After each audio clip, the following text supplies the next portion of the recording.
Vítajte opäť pri podcaste spoločnosti Proma. V nasledujúcich častiach sa pozrieme na 3D tlač v spojení so stavebníctvom. Je to téma, pri ktorej je naozaj o čom rozprávať. V štúdiu vítam pána Juraja Majerského. Je to Virtual Design Constructor v spoločnosti Proma. Dobrý deň. Zdravím, ďakujem za pozvanie.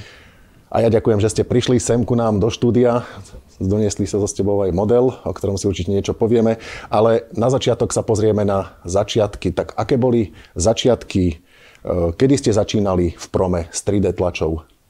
No, začiatky s 3D tlačou boli pre nás naozaj veľkou výzvou, pretože my v Prome máme tradíciu naozaj nové technológie začať hneď, ako sa o nich len myhne prvá zmienka. A tak to bolo vlastne aj s 3D tlačou. Hneď ako bol uvoľnený patent, ako sme začali v technologickom svete počuť niečo o 3D tlači a počuli sme o tom, ako prichádza nejaká 3D tlač. Hneď bol tu záujem niečo takéto realizovať aj v Prome. Pracoval som vtedy ešte ako brigádnik pre Promu a po konzultácii s mojím otcom som mu povedal o tom, akú mám veľa známych na Žilinskej univerzite alebo elektroučilišti, ako títo mladí chalani po uvoľnení tohto patentu majú sen postaviť nejakú 3D tlačiareň. Tak sme do toho teda skočili po hlave s týmito chalanmi. Trvalo nám skoro rok vymysleť nejaký prototyp 3D tlačiarne, naobjednávať diely, naceniť to celé nejako a začať s tým vývojom. No a po roku už samozrejme trh zaplavili vlastné čínske tlačiarne, ktoré boli oveľa lacnejšie než náš prototyp samozrejme a aj technologicky mali otestované niečo, čo my sme sa ešte iba učili. A pýtam sa, vy ste sa učili, a odkiaľ ste čerpali informácie v tých úplných začiatkoch? Možno ste vedeli niečo zo školy, ale určite už bolo treba v praxi. Nečerpali sme prakticky informácie. My sme tie informácie, ktoré sme si vedeli dohľadať na internete, tak snažili sme sa ich následne aplikovať na naše modely. Bohužiaľ, išlo to formou pokus-omyl. Bolo to extrémne veľa know-how, ktoré sa aj za tie roky vyvíjali a táto prvá tlačiareň, ktorú sme zostrojili, stále ju máme v našom portfóliu. Teraz nedávno prešla poslednou modernizáciou, pretože je to už viac než 10 rokov, treba povedať, a už nefungovala ani podpora softveru a tak, takže sme museli vymeniť také základné súčiastky ako matičná doska a podobne. Táto tlačiareň je stále na úrovni, tým, že sme ju aj postupne modernizovali, je stále na úrovni s modernými dnešnými tlačiarňami, čo sa týka rýchlosti alebo kvality. Takže myslím si, že sme to už vtedy podchytili celkom dobre, už vtedy sme mali dobré teórie, akým smerom sa uberať.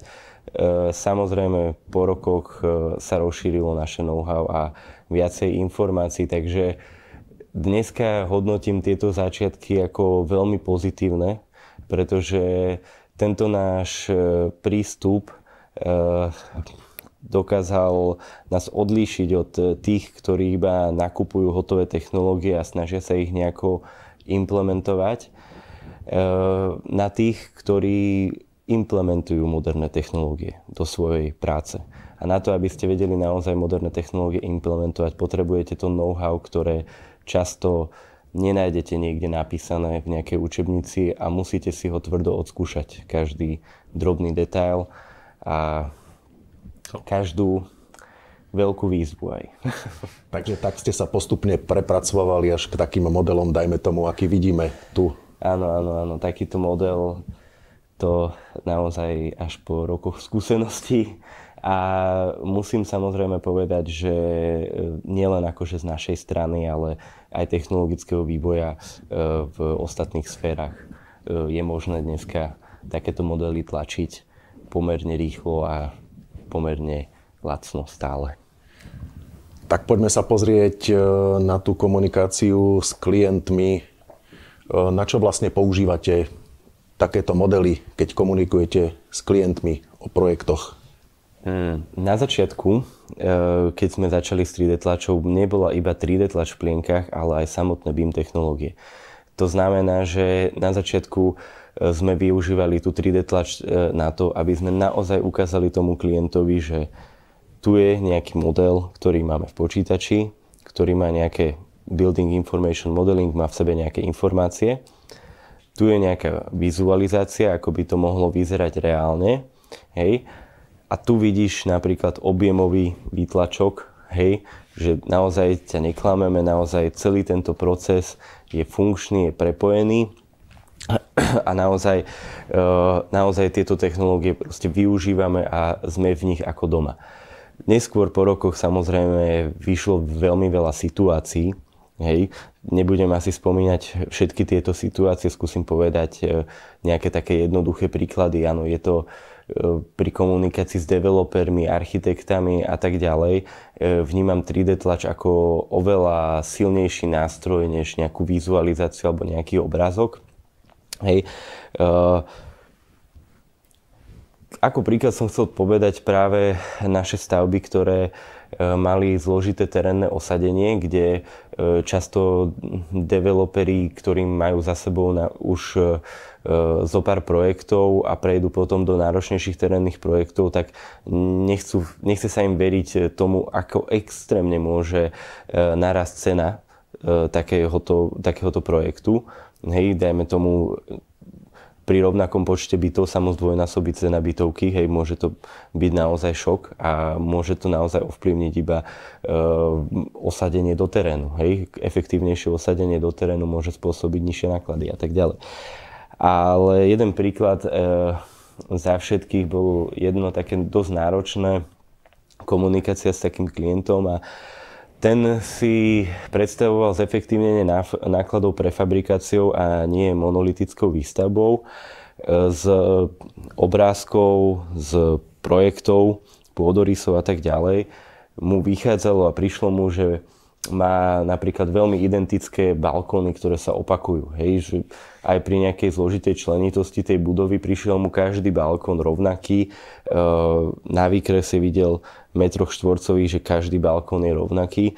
A tak nerozumel, ako zrazu môže byť tá cena tých prefabrikátov, lebo to boli prefabrikované balkóny, taká ako extrémne vysoká, keď práve on chcel ušetriť tou prefabrikáciou.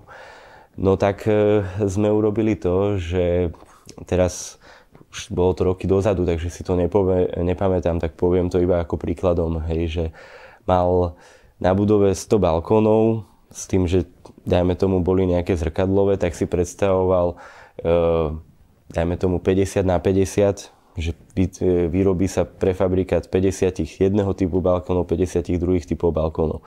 No a my sme na jedno také veľké rokovanie mu pripravili, pretože tieto prefabrikáty sme mali ako 3D model prichystané pre prefu.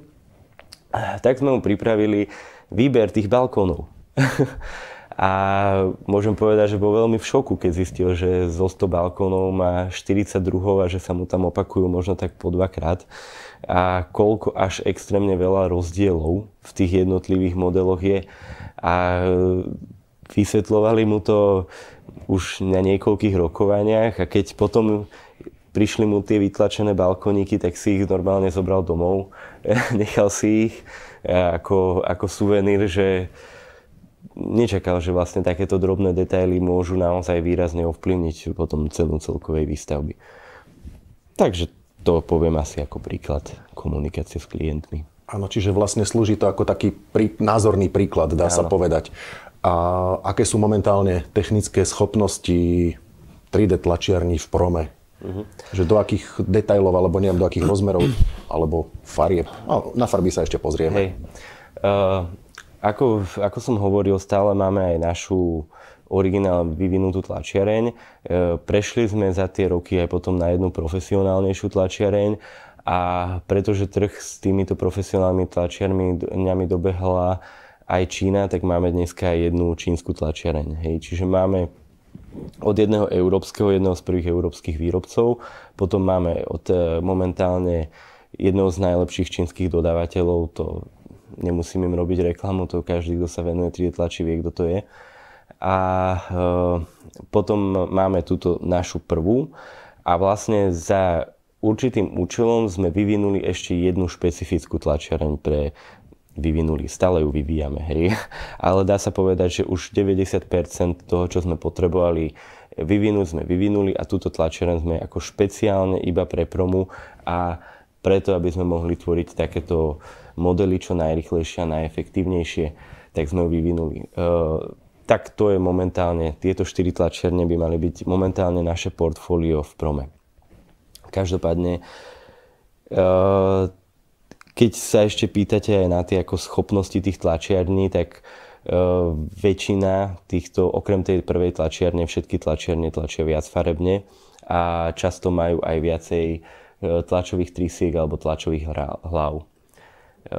To je jedna z takých vecí, ktoré prišli teraz ako novinka na trhu a je vlastne Čína ako udávač trendov proste ukázal, že táto viacfarebná 3D tlač môže byť lacná a efektívna, takže to už dneska bereme ako samozrejmosť. Čiže dá sa povedať, že čím je model farebnejší, akože čím je tam viac farieb, tak je to náročnejšie jeho príprava, alebo je to aj finančne náročnejšie pri takýchto modeloch? Áno, no finančne to áno, je to exponenciálne náročnejšie, to je pravda, ale je to 1001. Ako ten jednofarebný model, ktorý by mal znázorňovať nejaký iba objem alebo tvár, môže byť veľmi neatraktívny. Preto tu máme aj tento príklad, keby tento príklad bol naozaj iba z jednej farby, tak by to bolo veľmi neatraktívne, či už pre architekta, developera, klienta, aj pre našu samotnú prezentáciu. Tak snažíme sa tie modely, napríklad aj v tomto prípade, zameriavať na to, aby to bola tá farebnosť identická s tou realitou.